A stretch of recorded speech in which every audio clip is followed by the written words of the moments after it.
5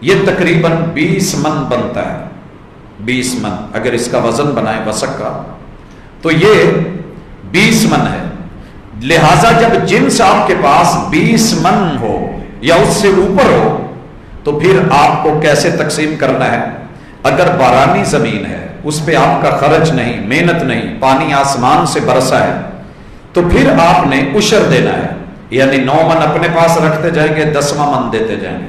ہر 9 من کے بعد 10واں من آپ نے نکالنا ہے. کب؟ جب 20 سے اوپر ہو جائے. اگر 20 سے نیچے ہے تو پھر آپ پہ فرض ہی نہیں. کوئی ویسے دینا چاہتا ہے اس کی مرضی، لیکن فرض نہیں ہے. اور اگر کنویں سے، ٹیوب ویل سے یا قیمتاً پانی پہ کاشت کی گئی ہے، ٹھیکہ لگایا گیا ہے اور دیگر اس کی جو ہے، تو وہ نکال کے پھر آپ نے 19 من اپنے پاس رکھنا ہے اور 20واں من دینا ہے اناج میں سے. یہ ہم وضاحت پہلے بھی کر چکے تھے، اسے آج پھر سے سن لیں. دوسرے چیز، ہمارے پاس کیش موجود ہے. کیش جو ہمارے پاس ورق کی شکل میں ہے، یہ اصل میں رسید ہے سونے کی یا چاندی کی. چاندی کو لوگوں نے ختم کر دیا ہے. پہلے پیسے جو چلتے تھے وہ درہم یا دینار کی شکل میں تھے. درہم سونے کا ہوتا ہے نہیں، دینار سونے کا اور درہم چاندی کا. لہذا 2 چیزیں تھیں، یہ 2 ہی کرنسیاں مانی جاتی تھی. آج کل ہمارے ہر نوٹ پہ لکھا ہوتا ہے کہ جس کے پاس یہ نوٹ ہے اس کے حامل کو بینک دولت پاکستان اندر مطالبہ اس کو اتنا سونا دے گا. اتنا سونا حکومت کے پاس ہے، اس کا، وہ اس کا مالک ہے، ہم اس کی رسید دیتے ہیں. تو لہذا جب آپ کے پاس سونا ہے تو سونے کے لیے آپ نے 87 گرام، تقریباً 86 گرام سے کچھ اوپر ہے، ملی گرام بنتے ہیں، اتنا سونا یعنی 7.5 تولے سونا ہے اور 52 تولے چاندی ہے. یہ آپ کے پاس ہے، یا اتنی اماؤنٹ ہے یا اتنی قیمت ہے. چاندی کے لیول کی ہو تب بھی، سونے کی ہو تب بھی، یا ڈائریکٹ دونوں چیزیں آپ کے پاس ہیں. سونا اگر 7.5 تولہ ہے تو آپ پر زکات ہے. اس سے 1 رتی بھی کم ہوگی تو زکات نہیں، زکات نہیں. 52 تولے چاندی آپ کے پاس ہے، زکات ہے. اگر اس سے تھوڑی بھی کم ہے تو زکات نہیں ہے. یعنی اگر پوری ہو جائے گی مقدار تو پچھلے پورے 52 تولوں پہ پڑے گی اور 7.5 تولوں پہ پڑے گی. لیکن اگر اس سے کچھ کم ہے تو شریعت آپ سے زکات نہیں لیتی، کیونکہ آپ صاحب نصاب نہیں ہیں. پیسے کے معاملے میں، چاندی کے معاملے میں تو دوبارہ سنیے، سونے کا میں سمجھا دوں. 20 دینار نصاب ہے اور اس میں 40واں حصہ یعنی نصف دینار زکات ہوتی ہے. 20 دینار میں سے نصف دینار، آدھا دینار. نصف دینار اس کا وزن کتنا ہے؟ 2 ماشا 2 رتی یا 2 گرام، یعنی یہ 87 گرام ہوتا ہے. تو اس کے اوپر پھر آ کر کے زکات ہوتی ہے. اور 20 دینار تقریباً 85 یا 86 84 گرام 7.5 تولے میں آتے ہیں. 7 تولے میں، اور نصف تولے کا جو اوپر 2 گرام 2 رتی بنتا ہے تو یہ 86 گرام 2 رتی تقریباً 87 گرام آپ کے پاس سونا ہے. اور اس کی بنیاد ہے دینار. 20 دینار کے اوپر آدھا دینار جو ہے وہ زکات رکھی گئی ہے. اب اس کو ہم 40واں حصہ کہتے ہیں. تو 40 پہ آدھا، پھر 40 پہ آدھا اور پھر 40 پہ جا کر کے، تو جب ہم یہ دیتے چلے جائیں گے تو اس کا وزن جب بنے گا وہ گراموں میں ہم نے نکالا ہوا ہے. چاندی کا نصاب 5 اوقیہ ہے، 5 اوقیہ. اور 5 اوقیہ کتنے ہوتے ہیں؟ 200 درہم، یعنی 40 درہم کا 1 اوقیہ شمار ہوتا ہے. اب اس میں سے جب ہم نے گراموں میں اسے نکالنا ہے تو 624 گرام تقریباً بنتے ہیں. تو اس کے اوپر زکات ہوگی. کرنسی کا نصاب سونے کے ساتھ ملایا جائے گا، جیسا کہ میں پہلے کہہ چکا، وہ سونا ہے یا چاندی ہے اس کے ساتھ چلا کر کے. باقی رہا کہ جو لوگ اس سونے اور چاندی کو سنبھالتے ہیں زکات نہیں دیتے، ساتھ ہی میں ان کا انجام بھی سن لیں. اللہ فرماتے ہیں، یہ سورۃ التوبہ ہے، آیت نمبر 34 ہے اور 35 ہے، اور ذرا تڑپ کے سنیے گا. والذین یکنزون الذهب والفضہ، جن کے پاس خزانے ہیں سونے کے اور چاندی کے، سونے کے اور چاندی کے. اور یہ لوگ ولا ينفقون فی سبیل اللہ، اللہ کے راستے میں اس کو خرچ نہیں کرتے، فبشرہم بعذاب علیم، ان کو دردناک عذاب کی خوشخبری دیجیے۔ قرآن مجید کا ایک اسلوب ہے، بری چیز کی خوشخبری تو نہیں ہوتی، لیکن اللہ تعالیٰ دے کے جب کوئی نہیں دیتا تو پھر اس سے استہزاء بھی کرتے ہیں کہ شرم کرو، اس وقت کو یاد کرو، یہ خزانے تمہارے دھرے کے دھرے رہ جانے ہیں اور تم خرچ نہیں کر رہے، عذاب تمہیں ہونا ہے۔ عذاب کی بھی اللہ نے وضاحت دے دی، وہ درد کیسی ہوگی۔ یوم یحمى علیہا فی نار جہنم، یہ جتنا سونا اور چاندی ہے جس کی زکوٰۃ نہیں دی جاتی، اللہ رب العزت، یا جتنی کرنسی ہے میرے پاس آپ کے پاس ہم اس کی زکوٰۃ نہیں دیتے، اس کو سونے اور چاندی میں قیامت کے دن بدل دیا جائے گا۔ پھر ان دھاتوں کو یوم یحمى علیہا فی نار جہنم، جہنم کی آگ میں پگھلایا جائے گا، پھر اس کی پلیٹیں بنائی جائیں گی جیسے استری کے نیچے پلیٹ لگی ہوتی ہے۔ فَتُقْوَى بِهَا جِبَاهُهُمْ وَجُنُوبُهُمْ وَظُهُورُهُمْ، تین جگہوں پہ ان گرم گرم پگھلتی ہوئی دھاتوں کو اور اس کی جو ہے وہ پلیٹوں کو پھیرا جائے گا۔ جسم ننگا ہوگا، سب سے پہلے جس جگہ پہ پھیرا جانا ہے جِبَاهُهُمْ، جب کوئی غریب زکوٰۃ لینے کے لیے مسکین آتا ہے تو سب سے پہلے ہمارے ماتھے پہ تیوڑی پڑتی ہے، ہمارا چہرہ بگڑتا ہے، ہماری شکل خراب ہوتی ہے، جہاں جہاں سلوٹے کپڑے پہ پڑی ہوں استری پھیری جاتی ہے۔ اللہ تعالیٰ قیامت کے دن سونے اور چاندی کی دہکتی ہوئی جلتی ہوئی ان پلیٹوں کو چہروں پہ پھیریں گے، جبینوں پہ پھیریں گے، ماتھے پہ، اور دوسرے نمبر پہ وہ جنوبہم، غریبوں کا مال کھا کھا کے یہ جو پاسوں پہ سلوٹیں پڑ گئی تھی نا، موٹے ہو گئے تھے، یہاں پھیری جائیں گی۔ وہ جنوبہم کے بعد وہ ظہورہم، اور ان کی کمروں پر، کھٹیوں میں، یعنی ان کے چہرے داغے جائیں گے، ان کے پاسے سیکے جائیں گے اور ان کے لک سیکے جائیں گے۔ اور یہ صرف سیکنا نہیں ہے، انہوں نے جتنا جتنا دبا کے رکھا ہوگا اور لوگوں کا کھایا ہوگا، ان کو وہیں سے اللہ تعالیٰ، جیسے ہم کہتے ہیں نا ڈم دینا، رکھ کے جلانا اور جھلسائے جائیں گے۔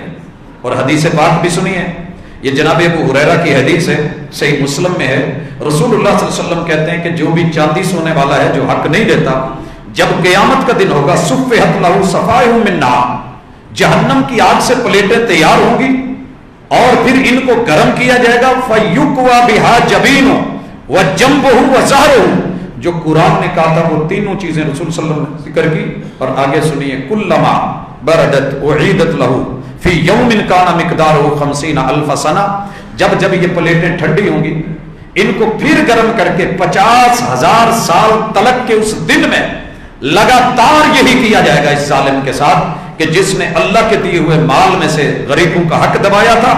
اور پھر اس کے بعد فیصلہ جو ہوگا، اللہ معاف کر دے تو شاید جنت مل جائے، نہیں تو پھر یہ جہنم میں جانے والا ہے۔ اس کے بعد آئیے کرنسی کا، چاندی کا اور سونے کے نصاب کے بعد تجارتی اموال کی طرف بڑھتے ہیں۔ ہم جو ٹریڈ کرتے ہیں، بزنس کرتے ہیں، کاروبار کرتے ہیں، کماتے ہیں، اس میں آئیے پہلی چیز، جو مال، جو پیسہ، جو دولت یا جو جگہ یا جو زمین یا جو سواری ہم نے ذاتی استعمال کے لیے رکھی، جگہ، زمین، پراپرٹی، پلاٹ، سواری، اس کے اوپر شریعت آپ سے نہیں پوچھتی، بھلے آپ کی کوٹھی وہ کروڑوں کی ہو یا اربوں کی ہو، اس کے اوپر شریعت آپ کو کبھی نہیں مانگے گی آپ سے۔ انسان کے بنائے ہوئے قانون میں رگڑتا ہے، کیا چھوٹے چھوٹے پلاٹوں کے اوپر یا وہاں آ کے بھی اس کو لے لے، لیکن رب آپ کو کبھی نہیں پوچھے گا، کیونکہ اس میں سے آپ کا صرف سر چھپا ہوا ہے، اس کے اوپر شریعت آپ سے کچھ نہیں لیتی۔ جو آپ کی ذاتی استعمال میں گاڑی ہے، گھوڑا ہے، سواری ہے، دیگر چیزیں ہیں، اس پہ بھی آپ کے زکوٰۃ نہیں۔ جو تجارتی اموال ہیں ان میں سے آپ نے جو مال انویسٹ کیا ہے، سب سے پہلے آپ نے اس کی زکوٰۃ دی ہے۔ پھر اس میں سے آپ نے اگر فیکٹری بنائی ہے، بطور مثال فیکٹری کی مشینری آپ کی اربوں خربوں کی ہے، مختلف آپ کے جہاں جہاں سرکل ہیں، چین بنے ہوئے ہیں، تو آپ نے اس کا پیسہ دیا ہوا ہے، وہ وائٹ منی ہے، زکوٰۃ کے ذریعے ہی آپ نے اس کو لے کے سارا چلایا ہے۔ آپ کی فیکٹری کے مال کے اوپر اس کی جتنی مرضی ویلیو ہو، شریعت کوئی زکات نہیں لگاتی.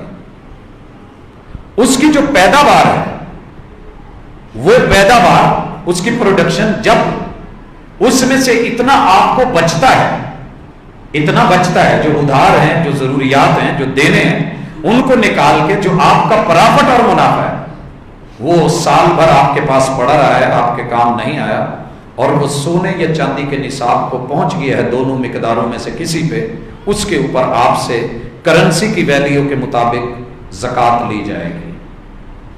کچھ لوگ شاید پریشان ہوتے ہیں کہ جناب میں نے یونٹ لگایا ہے وہ اتنے کا ہے, میں نے پلازا بنایا ہے وہ اتنے کا ہے, وہ آپ نے وائٹ منی سے بنایا ہے, اس کی زکات آپ پہلے دے چکے ہیں. اب معاملہ یہ ہے کہ اس میں سے جو آپ کی آمدن ہے اس پہ آپ کے سالانہ زکات کی ریشو ہے, تجارتی اموال کے اندر میں سے اس کا نصاب. اب آئیے کہ اگر تجارتی اموال کے لیے ہمارے پاس مویشی ہیں, کچھ لوگ جانوروں کا کاروبار کرتے ہیں, مویشی گائے بکریاں بھیڑیں یہ جانور, اور ماشاءاللہ ان کا بڑا چوڑا لمبا وسیع کاروبار ہے. جو آپ نے اپنے ذاتی استعمال کے لیے جانور رکھا ہوا ہے, دودھ کے لیے کھانے پینے کے لیے, اور ان کے اوپر آپ پیسہ لگاتے ہیں, پالتو ہیں, شریعت ان کے اوپر آپ پہ زکات نہیں لگاتی. چراگاہیں ہیں, جانور چرتے ہیں, اور پھر ان کی تعداد ایک نصاب کو پہنچتی ہے تو شریعت زکات لگاتی ہے. بکریوں کا کم از کم نصاب آپ کے پاس 40 بکریاں ہونی چاہیے, تفصیل آگے آ رہی ہے. ان میں سے ایک بکری زکات لی جائے گی. اور گائے بھینس میں کم از کم 30 گائے یا بھینسیں آپ کے پاس ہیں تو پھر ان کے اوپر 1 سال کا بچڑا, پوری مکمل بھینس یا گائے نہیں لی جائے گی, 1 سال کا بچڑا وہ آپ کے اوپر اس سے زکات کا آغاز ہوگا. اور اونٹوں میں کم از کم نصاب 5 اونٹ ہے. اگر 5 اونٹ ہیں آپ کے پاس تو پھر ان میں سے ایک بکری لی جائے گی, اونٹ نہیں لیا جائے گا. یہ مویشی اونٹ گائے بکری اور بھیڑ, ان کے اندر یہ چراگاہوں میں چرنے والے دودھ اور افزائش نسل کے لیے جب زکات کو پہنچیں گے تو ان کی زکات دی جائے گی. تفصیل تھوڑی مزید لے لیں تاکہ اگر کوئی پوچھتا ہے تو آپ اس سے بات کر سکیں اور اسے بتا سکیں. 40 سے کم بکریاں ہیں, 39 ہیں, زکات ہے ہی نہیں, زکات نہیں ہے.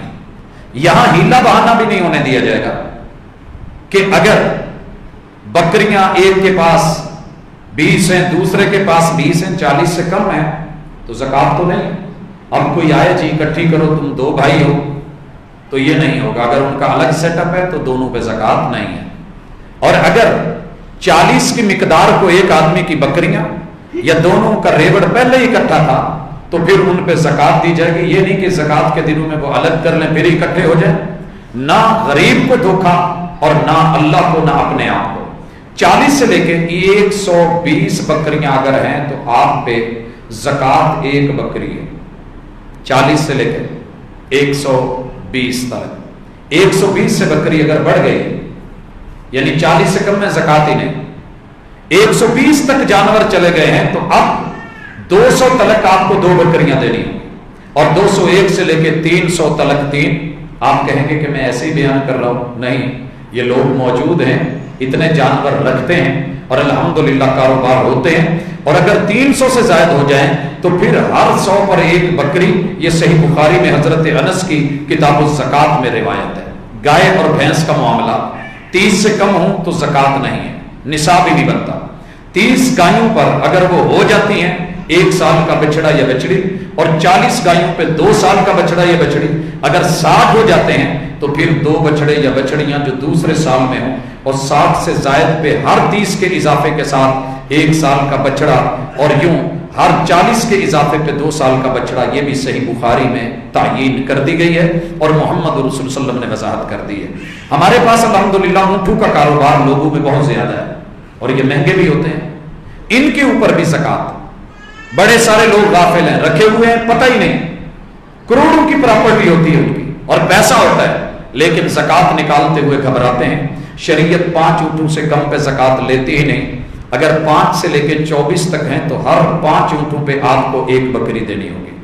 اور اگر 25 سے 35 تک ہیں تو پھر 1 سال کی اونٹنی, اور 36 سے لے کے 45 تک ہیں تو 2 برس کی اونٹنی, 46 سے لے کے 60 تک چلے جاتے ہیں تو 3 برس کی اونٹنی, 61 سے لے کے 75 تلک 4 سال کی اونٹنی، اور 76 سے 90 تلک 2 برس کی 2 اونٹنیاں، اور 91 سے لے کے 120 تلک 3 برس کی 2 اونٹنیاں، اور 120 سے ہر 40 پر جیسے جیسے تعداد بڑھتی چلی جائے گی 2 برس کی اونٹنی، اور ہر 50 پر 3 سال کی اونٹنی۔ یہ بھی صحیح بخاری میں کتاب الزکوٰۃ کے اندر حضرت انس سے مروی۔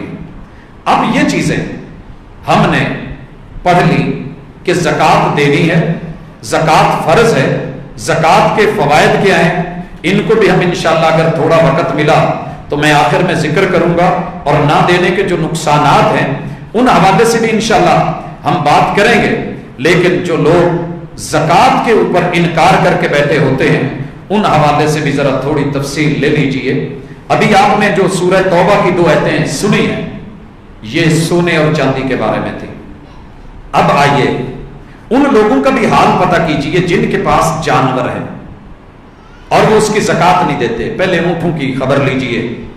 یہ رسول اکرم صلی اللہ علیہ وسلم کا فرمان ہے کہ جو بندہ بھی اونٹ رکھتا ہے زکوٰۃ نہیں دیتا اور ان کو اپنے پاس لیتا ہے، جب کل قیامت کا دن آئے گا بُوتِحَ لَهَا بِقَاعٍ کَرْکَرٍ أَوْفَرٍ، اس کے پاس ایک جانور بھیجا جائے گا جو اللہ کا اپنا تیار کردہ، اسپیشلی لمبے لمبے سینگ، نوکیلے، چیر دینے والے، اور ان کے اندر اس کے پورے لشکر بھیجے جائیں گے، خاندان کا خاندان جتنے کہ اس نے وہ زکوٰۃ نہیں دی تھی، اس کے سارے جانوروں کو تیز سینگ لگا کے اس کے اوپر چھوڑ دیا جائے گا، اور یہ اکیلا معاشر کے میدان میں ہوگا۔ وہ اس کو اپنے پاؤں کے نیچے روندیں گے، اپنے جبڑوں سے اور دانتوں سے کاٹیں گے اور سینگوں سے ماریں گے۔ کلما مر علیہ اولا رد علیہ اخرى، اور یہ سرکل بار بار اس کے اوپر چلتا رہے گا، 50,000 سال تک اس کی یوں درگت بنے گی۔ اور یہ صحیح بخاری میں محمد رسول اللہ صلی اللہ علیہ وسلم اس کا مزید سنیے، جس کے پاس گائے تھی یا بکریاں تھیں اس نے زکوٰۃ نہیں دی، بُوتِحَ لَهَا بِقَاعٍ کَرْکَرٍ، ایک وسیع عریض جگہ پہ کوئی بھی اس کا ریوڑ پورا لایا جائے گا، لَيْسَ فِيهَا أَقْصَى، کسی کے بھی سینگ نہیں موڑے ہوئے ہوں گے، سینگ موڑے ہوں تو چوٹ ویسی نہیں لگتی، وَلَا جَلْحَا، اور کوئی بھی جانور سینگ کے بغیر نہیں ہوگا، وَلَا عَزْبَا، نہ کسی کی سینگ ٹوٹی ہوئی ہوگی، پوری تیز اور نوکیلی، تَنْتَعُ بِقُرُونِهَا وَتَتَعُ بِأَزْلَافِهَا، پاؤں سے نیچے رگڑیں گے اور سینگ ماریں گے۔ اگر ہم نے بل فائٹنگ دیکھی ہے تو کتنی خوفناک ہوتی اور کتنی پریشان کن ہوتی ہے، ہڈیاں ٹوٹتی ہیں اور جسم جو ہے اللہ معاف کرے یہ لگاتار اس کے اوپر چلائے جائیں گے 50,000 سال تک، یہاں تک کہ ان کا فیصلہ ہو جائے۔ اور مزید سنیے، یہ اس وقت جناب ابو ہریرہ ہیں، رسول اللہ صلی اللہ علیہ وسلم کی یہ حدیث، اللہ معاف کرے، کہا جس کو اللہ نے مال دیا اور اس نے زکوٰۃ نہ دی، یہ عام مال کی، پیسے کی، فرمایا مُثِّلَ لَهُ يَوْمَ الْقِيَامَةِ شُجَاعًا أَقْرَعًا، اللہ ایک گنجا سانپ، سانپوں کی جو خوفناک ترین قسمیں ہیں، ان دنیا میں جتنے بھی خوفناک، ان کو چھوڑ کے قیامت میں اللہ کے اس ازدہے کی لہو زبیبتانی، 2 سیاہ نقطے ہوں گے سر پہ، یطوقہ یوم القیامہ، یہ قیامت کے دن اس کو جکڑ کر کے اس کی سانسیں بند کرے گا، اور جب گلا دبائے گا اور اس کی منہ سانس لینے کے لیے تنگ ہوگی، اکڑے گی اور کھلے گی، تو یہ کیا کرے گا، ثم یاخذ بلحظمیہ یعنی شدقین، یہ اپنے اس منہ سے اس کے جبڑوں کو کھول کے اندر گھسے گا اور کاٹے گا، ثم یقول انا مالک انا کنزک، میں تیرا وہی مال ہوں جس پہ تو سانپ بن کے بیٹھا تھا اور میں تیرا خزانہ ہوں۔ اور ساتھ میں رسول صلی اللہ علیہ وسلم نے یہ آیت پڑھی جو سورہ آل عمران کی آیت نمبر 180 ہے، لا يحسبن الذين يبخلون بما آتاهم اللہ، اللہ نے جن کو مال دیا ہے اور وہ بخیلی کرتے ہیں وہ یہ مت سمجھے کہ یہ ان کی محنت اور کمائی ہے، هو خیر لهم، یہ ان کے لیے اچھا ہے کہ جو دبا کے بیٹھے ہیں جمع کر رہے ہیں، بل هو شر لهم، یہ ان کے لیے بربادی اور تباہی ہے، سیطوقون ما بخلوا به یوم القیامہ، انہوں نے جو بخیلیاں کی ہیں قیامت کے دن ہم ان کے مال کو ان کے لیے توق بنا دیں گے۔ یہ توق آپ ابھی سن رہے تھے کہ کس کا بنے گا، کیسے بنے گا۔ اور جناب انس صحیح الترغیب میں ان کی روایت رسول صلی اللہ علیہ وسلم سے ہے، مانع الزکات فی النار، جو زکات کا منکر ہے آگ میں جائے گا۔ اور اس کے اوپر آپ نے دیکھا سیدنا ابو بکر صدیق رضی اللہ تعالی عنہ نے فیصلہ لیا تھا اور بڑے خوبصورت انداز میں اس کو بیان کیا کہ اگر زکات دینے والا رسول صلی اللہ علیہ وسلم کے دور میں جو ایک بکری کی رسی دیتا تھا، اگر وہ زکات مجھے نہیں دے گا میں اس سے لڑوں گا۔ مانعین زکات بہت بڑا ایک فتنہ تھا، لیکن الحمدللہ امت اس پہ اجماع کر کے اکٹھی ہوئی۔ اللہ نے آپ کو مجھے جو دیا ہے اس حوالے سے سنیے، میں آخر میں جن چیزوں کو ذکر کرنا چاہتا ہوں کہ قارون کے پاس پیسہ تو بڑا تھا مگر اس کی ہسٹری کوئی اچھی نہیں ہے، زمین میں دسایا گیا ہے۔ سیدنا عثمان رضی اللہ تعالیٰ عنہ کے پاس بھی پیسہ بڑا تھا، بڑی دولت تھی۔ انہیں سخی کیوں کہا جاتا ہے؟ کہ انہوں نے مال کی محبت نکال لی تھی اور اللہ کے راستے میں خرچ کیا تھا۔ سخی بندہ پیسے اکٹھے کرنے سے نہیں بنتا، مالدار تو ہو سکتا ہے، دولت مند کہلوا سکتا ہے، لیکن سخی کب ہے؟ جب اس کے دل میں اس کی محبت نکلے اور پھر وہ اسے بانٹے اور نکالے اور اسے نکال پھینکے، پھر جا کر کے وہ سخی بنتا ہے۔ دیکھیے وہ واقعہ تو آپ نے سنا ہے، جب شام سے ان کا لشکر روانہ تھا، اونٹوں کا قافلہ تھا، کاروان تھا، اور یہ گندم انہوں نے منگوائی تھی، تو مکے والوں نے ایڈوانس اس کے ریٹ لگایا تھا کہ جو قافلہ وہاں سے روانہ ہے ہمیں خبر مل گئی ہے کہ اس پہ غلہ کیسا ہے۔ تو انہوں نے کہا تھا کیا دیں گے؟ بولی دیتے دیتے جتنا ریٹ وہاں سے لیا تھا قیمت خرید کو 10 گنا بڑھا دیا گیا تھا، اور مکے کے تاجروں نے بولی لگا لی تھی۔ جناب عثمان رضی اللہ تعالیٰ عنہ نے ایک ہی جملہ بولا تھا، میری جس سے بات ہو گئی ہے اس نے 10 گنا سے بھی زیادہ پرافٹ دینے کا وعدہ کیا ہے، 10 گنا سے زیادہ پرافٹ دینے کا وعدہ کیا۔ تو بڑے حیران تھے وہ تاجر، کون ہے جو تجھے دے گا؟ اور جب ان کا کاروان آیا اور انہوں نے سارا بیت المال میں اتروا دیا غریبوں کے لیے، تو آپ یقین کریں ان لوگوں کو پھر سمجھ آئی کہ عثمان واقعی تو ہی ہے۔ اللہ تعالیٰ سے دل مانگے، مال تو اللہ نے دیا ہے، اللہ سے جب مال مانگے، دولت مانگے تو برکت والا مانگا کریں۔ برکت والے مال کی یہ خوبی ہے کہ اللہ دینے والا دل دیتا ہے، اور مال میں برکت آتی تب ہے جب اس کو خرچ کیا جائے۔ کیوں؟ اس حوالے سے اس کے کچھ فوائد دیکھیے، سنیے۔ ادائیگی زکوٰۃ کے فوائد میں سے پہلی چیز کہ قرآن ہمارے اوپر اللہ نے فرض کیا ہے، زکوٰۃ بھی فرض ہے، تو ہم اللہ اور اس کے رسول کی بجا آوری دیتے ہوئے کتنا دل مطمئن ہوگا کہ یار میں نے اللہ کے حکم کے مطابق کام کیا ہے، میں نے رب کی مانی۔ اور دوسری بات، مال کی محبت کی ترجیح کے اوپر اللہ اور اس کے رسول کی محبت غالب آ جائے گی۔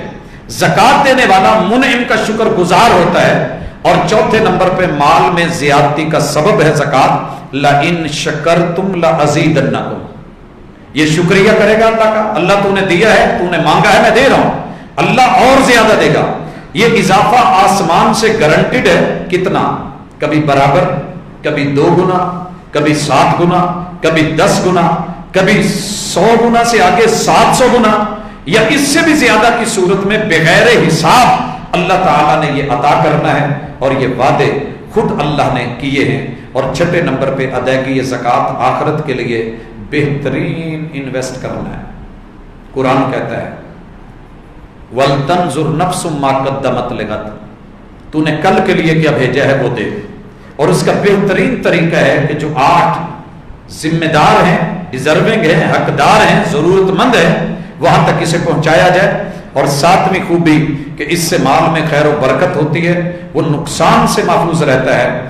ما نقصت صدقۃ من مال، بڑے سارے میں نے خطیب لوگ، بلیغ لوگ سنے، لیکن رسول صلی اللہ علیہ وسلم کی اس حدیث سے بہتر کوئی نہیں بول سکا۔ پوری دنیا میں ایک بندہ دکھا دیجئے جس نے زکوٰۃ دی ہو وہ ڈوب گیا ہو یا زکوٰۃ کی وجہ سے مر گیا ہو، ایسے نہیں ہوا۔ لیکن سود کے ساتھ ہم نے لوگوں کو ڈوبتے مرتے، ٹیکسز کے ساتھ ڈوبتے مرتے دیکھا ہے۔ یہاں کتنی خوبصورت بات کی محمد رسول اللہ صلی اللہ علیہ وسلم نے۔ اور پھر ادائیگی زکوٰۃ کرنے والے کی ذمہ داری اللہ لے لیتے ہیں، اللہ خود اس کی ذمہ داری لیتے ہیں۔ مشکات کے اندر سے یہ حدیث آپ لوگوں نے سنی ہے۔ ایک آدمی گزر رہا ہے، اچانک بادل ہو گئے، اور بادلوں میں سے آواز آتی ہے کہ جائیے فلاں آدمی کی کھیتی میں جا کے برس کے آئیے. یہ آدمی بڑا حیران ہوا کہ آسمان سے آواز بادلوں کو دی جا رہی ہے اور ذمہ داری لگائی جا رہی ہے. اس بندے کی خوبی کیا ہے پتا تو کروں. یہ ساتھ ساتھ دوڑتا ہے، بھاگتا ہے، اللہ تعالیٰ اس جگہ پہ پہنچا دیتے ہیں، بارش برستی ہے اور ایک آدمی وہاں کھیتوں میں ہے، باغ میں ہے. یہ اس سے پوچھتا ہے اللہ کے بندے تیری کیا خوبی ہے؟ کہتا ہے کوئی خوبی تو نہیں، اللہ تعالیٰ جو مجھے مال دیتا ہے نا میں اس کے 3 حصے کر لیتا ہوں. ایک حصے کو اسی پہ واپس کھیتوں میں لوٹا دیتا ہوں، دوسرے حصے کو اپنی ضروریات کے لیے رکھتا ہوں، اور تیسرا حصہ میں غریبوں، یتیموں، مستحق لوگوں میں بانٹ دیتا ہوں. تو اللہ تعالیٰ میرے اس سارے سیٹ اپ کا خود ہی نگران ہے. وہ خود بھیجتا ہے بادلوں کو، اور یہاں صحراؤں میں میرے ساتھ جو ہے الحمدللہ کوئی پریشانی نہیں ہے. اسی طرح ایک اور فائدہ کہ زکوٰۃ شدہ مال بظاہر کم ہوتا ہے، حقیقت میں بڑھ رہا ہوتا ہے. اللہ کہتے ہیں وَمَا أَنفَقْتُم مِّن شَيْءٍ فَهُوَ يُخْلِفُهُ وَهُوَ خَيْرُ الرَّازِقِينَ. تم جو بھی رب کے رستے میں دیتے ہو، بظاہر تو 2.5 روپے 100 کے پیچھے کم ہو گئے ہیں، لیکن رب اس میں برکت ایسی دے گا کہ تمہیں بیماری سے بچا لے، پریشانیوں سے بچا لے، کیس سے بچا لے، جھگڑوں سے بچا لے، چوری اور ڈاکے سے بچا لے. تو یہ بھی مال میں برکت ہوتی ہے. اللہ تعالیٰ تمہیں وہاں سے دے گا جہاں سے گمان بھی نہیں. اور زکوٰۃ دینے والے کے اوپر اللہ تعالیٰ ایک فرشتہ مقرر کر دیتے ہیں جو مستقل اس آدمی کے لیے دعا کرتا ہے. اور کیا کرتا ہے؟ اللہم آت منفقا خلفا. اللہ یہ جو آدمی ہے نا خرچ کرتا ہے، زکوٰۃ دیتا ہے، اللہ اس کے پیچھے ڈھیر لگا دے، مال بڑھا دے، دولت ڈبل کر دے. اللہ اس کے بیوی بچے اس مال کو ضائع کرنے والے نہیں بلکہ سنبھالنے والے اور اس کو اچھی راہوں میں لگانے والے بنا دے. اللہ اس کی نسلوں تلک جو ہے اس سلسلے کو اور کار خیر کو چلا. یہ دعا ہوتی ہے. بد دعا بھی ہے، وہ میں یہاں نہیں بلکہ نقصانات میں. چلیں جو نہیں دیتا زکوٰۃ سن لیں، اللہ اس کے اوپر بھی فرشتہ مقرر کر دیتے ہیں جو مسلسل کہتا ہے اللہ یہ روکنے والے کے مال کو برباد کر دے، نسلیں برباد کر دے. کہا تھا خوبصورت کسی نے، حرام کھانے سے شکلیں تو شاید نہیں بدلتی، نسلیں خراب ہو جاتی. شکلیں تو نہیں بگڑتی، نسلیں بگڑ جاتی ہیں. اور زکوٰۃ دینا دنیا میں بھی بھلائی، آخرت میں بھی بھلائی. اور یہ دنیا کی عالمی ویلفیئر سوسائٹی ہے جو قرآن نے مقرر کی ہے. فقیروں، غریبوں، مسکینوں، یتیموں، بیواؤں، حاجت مندوں کو باعزت طریقے سے دینے کا یہ سلسلہ ہے. اور اس کا 14واں فائدہ کہ خود کفیل اور خوشحال معاشرے کی زکوٰۃ ضمانت ہے. اور زکوٰۃ برے اخلاق سے بھی پاکیزہ رکھتی ہے. خذ من اموالہم صدقۃ تطہرہم وتزکیہم بہا. خود قرآن نے، اللہ الرحمن نے محمد رسول اللہ صلی اللہ علیہ وسلم کو کہا ہے محبوب آپ ان سے زکاتیں لیں، ان سے صدقہ لیں، ان کے مال کو پاک کریں، ان کے معاملات کو اور ان کے اخلاقیات کو میں خود پاکیزہ بنا دوں. یہ ذمہ داری اللہ تعالیٰ نے محبوب کے کندھوں پہ ڈالی. اور بھائیو زکوٰۃ کا ایک بہت بڑا فائدہ، قبر سے جب انسان کو اٹھایا جائے گا تو حشر تک لے جانے کے لیے وہ صدقہ تو برہان، جیسے ہمارے ہاں یہ آٹو لوکیشنیں نہیں لگی ہوتی اور ہمیں راستے بتانے کے لیے بہت کچھ سسٹم جو ہے وہ گوگل نے ہمیں دیے ہیں مختلف جو ہے نیٹ کے ذریعے. تو قیامت کے دن جب نفسا نفسی ہوگی، کوئی جاننے والا نہیں ہوگا. ایئرپورٹ پہ بیرون ملک جائیں اور سامنے کوئی کتبہ لے کے کھڑا ہو کہ فلاں حاجی صاحب، فلاں چودھری صاحب، فلاں خان صاحب آپ کون ہیں، تشریف لائیے. آپ کا ہاتھ پکڑے، بیگ پکڑے، گاڑی میں بٹھائے اور آپ کو بغیر کسی چیز کے محنت کرنے اور فکر مند ہونے کے منزل مقصود پہ لے جائے تو وہ صدقۃ برہان، یہ زکوٰۃ دلیل بن کے، برہان بن کے آپ کے پاس آئے گی. اور زکوٰۃ رحمت الہی کا سبب ہے. وہ رحمتی وسعت کل شیء. اللہ تعالیٰ کہتے ہیں فَسَأَكْتُبُهَا لِلَّذِينَ يَتَّقُونَ وَيُؤْتُونَ الزَّكَاةَ. یہ میری رحمت بڑی وسیع ہے لیکن دینی میں نے ان کو ہے جو متقی ہیں اور ان کو دینی ہے جو زکوٰۃ دیتے ہیں.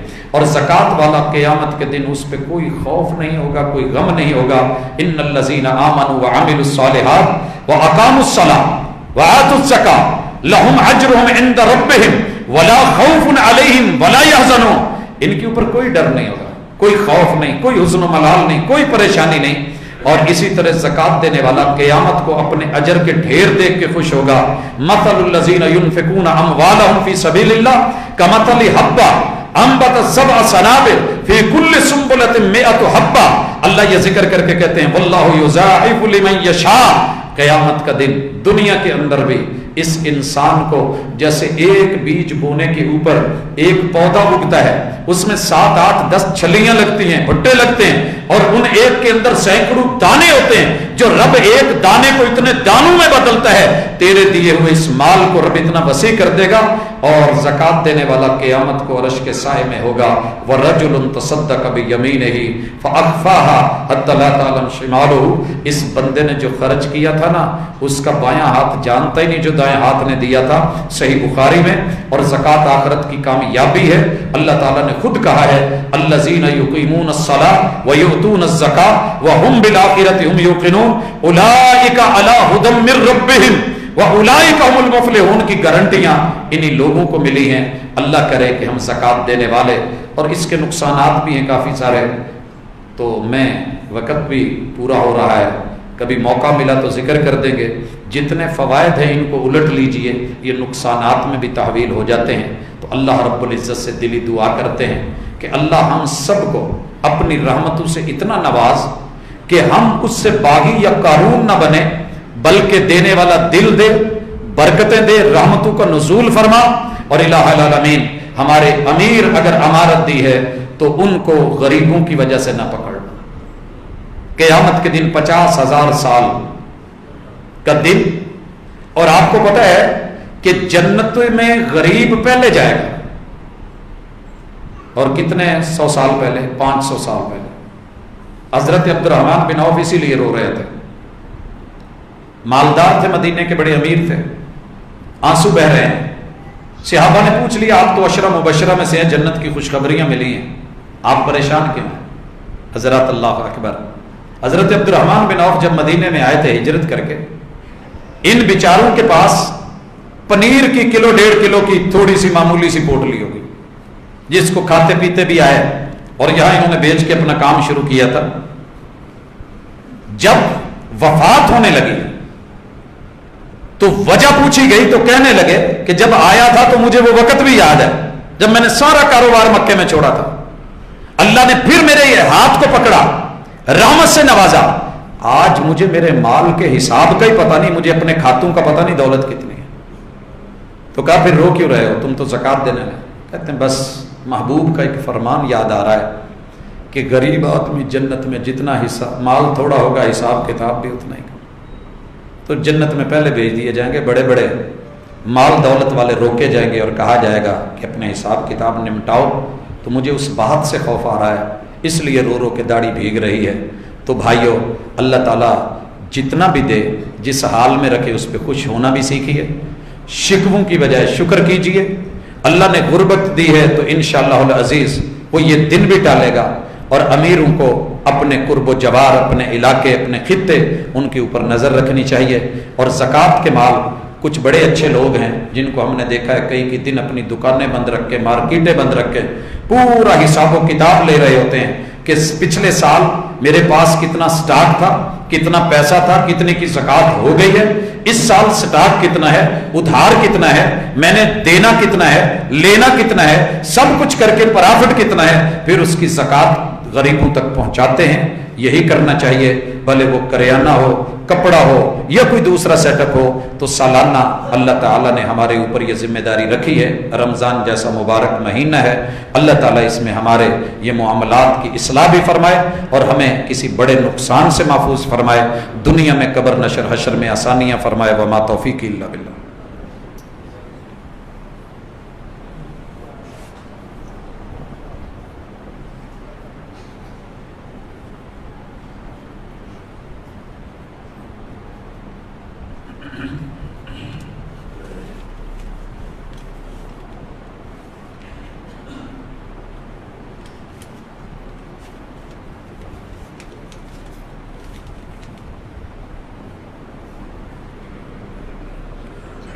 ان الحمد للہ نحمده ونستعینه ونستغفره ونعوذ باللہ من شرور انفسنا ومن سیئات اعمالنا من يهده الله فلا مضل له ومن يضلل فلا هادي له واشهد ان لا اله الا الله وحده لا شريك له واشهد ان محمدا عبده ورسوله صلی اللہ علیہ وسلم۔ احباب ذی وقار، اللہ تعالی ہمارے اوپر اپنی رحمتوں کا نزول فرما رہا ہے، اللہ اسے رحمت والا بنائے، امت کے لیے فائدہ مند ہو۔ زکوٰۃ کے حوالے سے ایک دو چیزیں عام چلتی ہیں کہ کیا میں اپنی زکوٰۃ ادھار میں کٹوا سکتا ہوں؟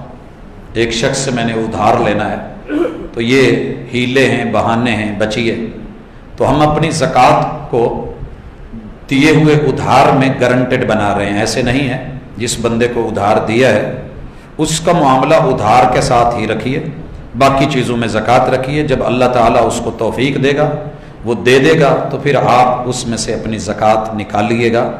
اسی طرح ایک سوال اکثر جو ہے وہ چلتا ہے کہ میں والدین کو یا بیوی بچوں کو یا بیٹیوں کو زکوٰۃ دے سکتا ہوں جن کا خرچ ہمارے ذمے ہے، ہمیں اخلاقی طور پہ دین نے اس کا تذکرہ کیا ہے، اور وہ ہماری عائلہ ہیں، ہمارے خاندان ہیں۔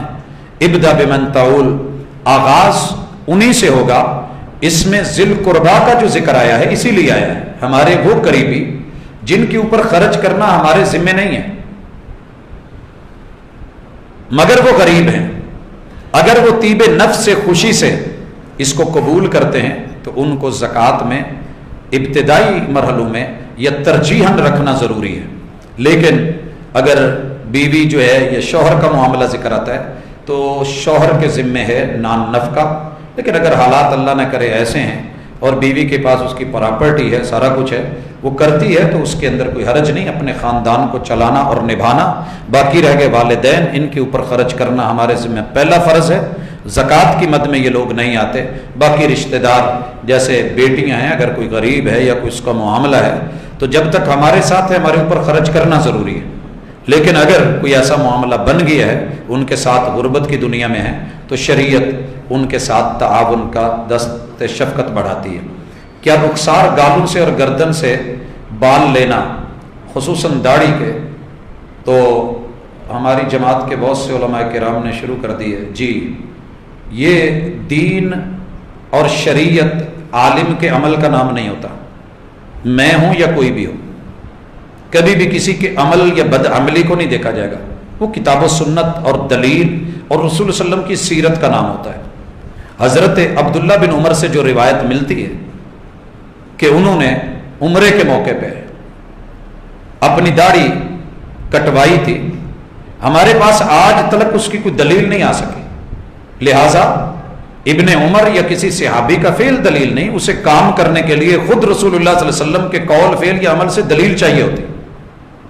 تو ہم کسی عالم کو لے کے اگر کوئی غلط کر رہا ہے، عوام کر رہی ہے، کلمہ پڑھنے والا کر رہا ہے، جو بھی کر رہا ہے وہ اس کی غلطی ہے، اس پہ رجوع بنتا ہے، استغفار بنتی ہے اور معافی بنتی ہے، بھلے کوئی بھی ہو۔